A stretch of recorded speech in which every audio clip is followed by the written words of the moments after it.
Assalamualaikum warahmatullahi wabarakatuh. Rekan-rekan sekalian, kembali kita berjumpa di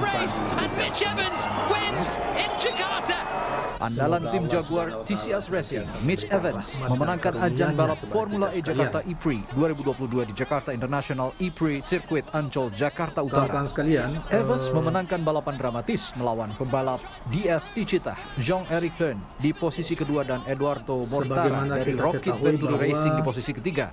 Evans dan Vergne silih berganti attack mode fitur pada balapan Formula E untuk mendapat tambahan tenaga mobil. Namun Vergne harus mengakui strategi Jitu Evans yang lebih lambat mengambil attack mode hingga bisa memacu mobilnya di posisi teratas sampai balapan usai. Presiden Joko Widodo menonton langsung ajang balap mobil listrik Formula E di Ancol, Jakarta Utara yang baru pertama kali digelar di Indonesia. Saat tiba di Jakarta International E-Prix Circuit, Presiden Jokowi disambut Gubernur DKI Jakarta Anies Baswedan serta panitia penyelenggara balapan yang diikuti 11 tim dan 22 pebalap ini. Presiden Jokowi sempat turun ke lintasan Formula E dan menyapa para pebalap. Jokowi menyebut ajang Formula E ini akan jadi tontonan balap masa depan yang semakin digemari. Ini event masa depan. Karena kita tahu nanti akan ada pergeseran dari mobil yang sekarang banyak nanti pemakai mobil listrik, sehingga ini menjadi sebuah tontonan yang ke depan menurut saya akan dan macam-macam. Jadi kali ini sudah sebetulnya berita ini sudah akan semakin digemari. Dan kita akan sejak pagi para penonton Formula E yang juga datang dari luar Jakarta sudah memadati JI Expo Kemayoran untuk menukarkan tiket. Mereka sangat antusias mengingat tahun ini merupakan kali pertama ajang balap mobil listrik digelar di Indonesia. Kegiatan tersebut menguntungkan sangat antusias, Mbak. Saya dari Medan. 5,2 kurang lebih 5,25 miliar rupiah. Dan tentu ini tidak rugi dan apalagi merugikan keuangan negara seperti yang dicoba oleh pihak KPK beberapa waktu yang lalu. Nah, dengan terbitnya audit dari akuntan publik ini, saya kira setidaknya ini clear bahwa apa yang selama ini gembar-gemborkan bahwa itu menghamburkan uang dan merugikan negara dan sebagainya itu tertepis sudah. Nah, berita ini saudara sekalian dimuat kita ambil dari Kompas ini ya, yang diberitakan oleh Kompas TV ya, yang kemudian ditulis ulang dalam portal Kompas. Kita coba bacakan berita tersebut dan nanti sebentar kita akan screenshot semacam kegiatannya singkat, kemudian beberapa foto yang kita tampilkan dalam kegiatan Formula E yang lalu. Badan Usaha Milik Daerah atau BUMD Provinsi Jakarta, PT Jakarta Propertindo ya, atau Jakpro mengungkapkan hasil keuntungan yang diraih setelah diselenggarakan ajang balap mobil listrik Formula E. Sekretaris Perusahaan PT Jakpro Sahrial Sarif mengungkapkan keuntungan yang diraih dari ajang Formula E yakni sebesar 5,29 miliar, bukan 5,25 bukan ya, 5,29 miliar ya. Nilai keuntungan tersebut diperoleh berdasarkan hasil audit yang dilakukan oleh kantor akuntan publik terhadap penyelenggaraan tersebut. Namun demikian, kata dia, terdapat perbedaan dari laporan keuangan sementara yang dihimpun pada tanggal 30 September 2022 yang lalu. Hasil keuntungan memang berbeda dari sebelumnya, ya kita sampaikan waktu itu 6, sekian miliar, sekarang 5,29 miliar setelah diaudit. Lebih lanjut, Sahrial menyebut hasil audit Formula E 2022 telah dirilis dan dia mengatakan bahwa hasil audit Formula E dinilai wajar. Sudah keluar minggu kedua bulan ini, pokoknya Januari, ujar dia. Jadi pada bulan Januari kemarin ya, yang keluar hasil audit dari akuntan publik ini ya. Sahrial menyebut bahwa proses audit ajang balap mobil listrik itu dilakukan oleh kantor akuntan publik Jojo Sunarjo. Selanjutnya hasil audit itu diserahkan kepada Provinsi DKI Jakarta melalui Badan Pembinaan BUMD DKI Jakarta dan Inspektorat DKI Jakarta. Hasilnya sudah kita serahkan ke BUMD dan Inspektorat, ujarnya. Sebelumnya PT Jakarta Propertindo mengatakan ajang Formula E yang digelar pada 4 Juni 2022 lalu memperoleh laba bersih 6,41 miliar. Berarti selisihnya kurang lebih 1 miliar lah ya. Selisih perhitungannya.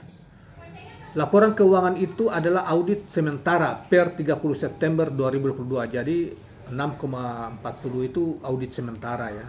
Yang disampaikan oleh Direktur Jakpro Gunung Kartiko dalam rapat Badan Anggaran DPRD DKI Jakarta pada Kamis 3 November 2022. Gunung merinci pendapatan usaha yang didapatkan sebesar 137,34 miliar. Kemudian beban pokok pendapatan adalah 129,5 miliar. Lalu beban administrasi umum 1,89 miliar, pendapatan lain-lain 2,1 miliar, dan beban pajak final 1,59 miliar. Sehingga kalau kita lihat masih ada positif sebesar kurang lebih 6,41 miliar kata Gunung Kartiko pada saat itu di DPRD DKI. Nah, kawan-kawan sekalian, jadi clear ya bahwa selama ini pihak-pihak termasuk KPK mencoba untuk mengotak-atik ini juga clear dengan audit ini, semakin clear bahwa sebetulnya menguntungkan kok. Itu belum lagi tambah dengan opini terbangun ya Jakarta sebagai pusat perhatian dunia ya untuk dengan kegiatan tersebut. Jadi ya itulah tantangannya. Bagaimana caranya upaya untuk mencari celah kesalahan untuk Anies Rashid Baswedan atau ada unsur korupsi itu, walaupun sebetulnya tidak ada itu unsur korupsinya.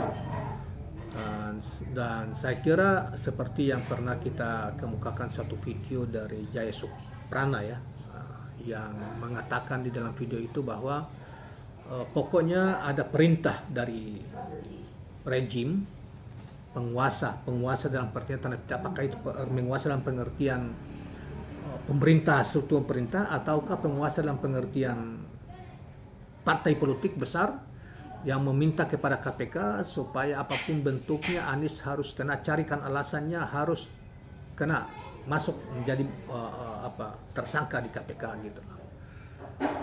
Terbongkar saat belum sudah ini kuasa Tuhan ya.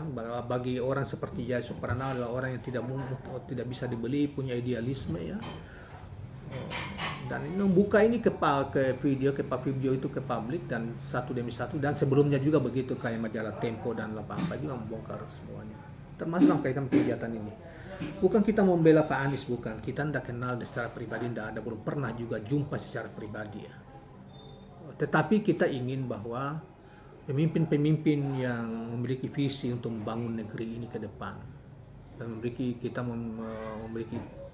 kapasitas dan jujur dan ingin melihat begitu banyak masyarakat ya, semakin dari waktu ke waktu bukan negeri ini semakin baik, tetapi menurut saya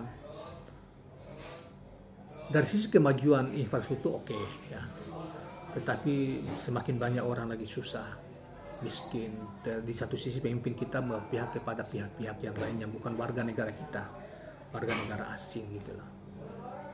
Jadi ini yang kemudian kita berharap bahwa pemimpin-pemimpin yang kemudian lahir ke depan yang memiliki, salah satunya kalau menurut saya itu Anies Rashid Baswedan, itu yang kita berharap bahwa bisa memimpin Indonesia ke depan dan bisa memperbaiki keadaan jauh lebih baik dari saat ini.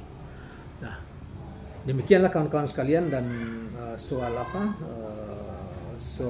hasil audit tentang Formula E ini menepis semua anggapan bahwa seakan-akan ada korupsi yang besar-besaran di sana dan ada kerugian besar-besaran di sana keuangan negara, dan seakan-akan Anies mengangkangi dana itu untuk kepentingan dirinya misalnya dan keluarganya atau siapalah atau grupnya misalnya.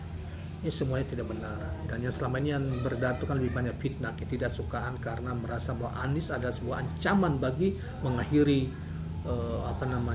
rejim dalam pengertian mengakhiri program-program rejim yang sesungguhnya tidak berperi keadilan sosial bagi seluruh rakyat Indonesia. Baiklah kawan-kawan sekalian, jangan lupa subscribe, like, dan share channel ini. Assalamualaikum warahmatullahi wabarakatuh.